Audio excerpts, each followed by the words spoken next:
कभी आपने सोचा है कि जानवरों की भी इच्छा और चॉइसेस होती हैं? नमस्कार, मेरा नाम राधा श्रीवास्तव है और मैं एक professional animal communicator and animal reiki practitioner हूँ। आज मैं बात करूँगी जानवरों की इच्छा के बारे में या उनकी चॉइसेस के बारे में। बिल्कुल एक इंडिविजुअल की तरह, एक इंसान की तरह एनिमल्स की wish and will and choices होती हैं, उनकी इच्छाएं होती हैं। उन्हें क्या खाना है, उन्हें कैसे रहना है, which way of life they want to live, ये सब उनकी वो सोच सकते हैं, वो उसको इमेजिन कर सकते हैं। ये बात अलग है कि ह्यूमंस इस चीज़ को समझने में बहुत देर कर देता है या वो समझ नहीं पाता है।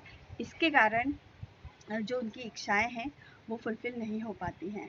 इसको मैं आपको एक उदाहरण से समझाऊंगी कि मेरे पास एक केस आया था जिसमें एक रेस्क्यूअर ने मुझे कॉल किया और उन्होंने बताया कि एक व्यक्ति है और वो अपने डॉग को हाईवे पर छोड़ने जा रहा है।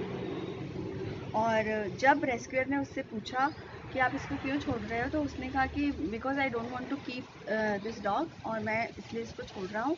आई don't want to take the responsibility of this dog. तो रेस्क्यूअर कॉल्ड मी कि आप क्या इसके लिए कुछ कर सकते हैं क्या।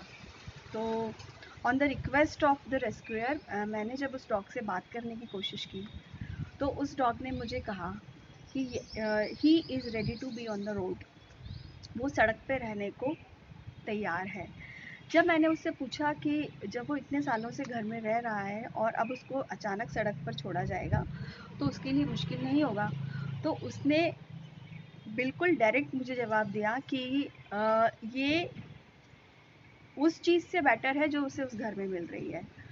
उसे उस घर में बिल्कुल नेगेटिविटी मिल रही है। There was no care in the house and there was so much unaligned energy in the house कि वो उस घर में रहना ही नहीं चाह रहा था, क्योंकि उसके घर वाले उसके लिए कोई भी सिंपैथी नहीं रखते थे।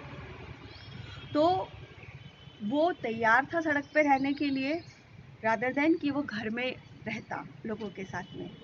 तो जब मैंने ये बात कन्वे की रेस्क्यूअर के लिए, तो rescuer also agreed on this thing कि वो उसको जाने दे, और वो डॉग शेल्टर में भी रहने के लिए रेडी नहीं था, वो सड़क पे ही रहने के लिए रेडी था। और उसने कहा ये मेरी चॉइस है कि मैं सड़क पर रहूं, और अगर उस तरीके से रहने में अगर मेरी लाइफ आगे किसी ट्रबल में भी आती है तो that is my way of living. मैं उस तरीके से रहना चाहता हूँ and I think I can survive on the road. So इस कॉन्वर्सेशन से, इस कम्युनिकेशन से हमें पता चला कि हमें जानवरों की फ्री विश एंड विल का सपोर्ट एंड रिस्पेक्ट करना चाहिए, जैसे कि हम इंसानों की विशेष का करते हैं। Thank you so much.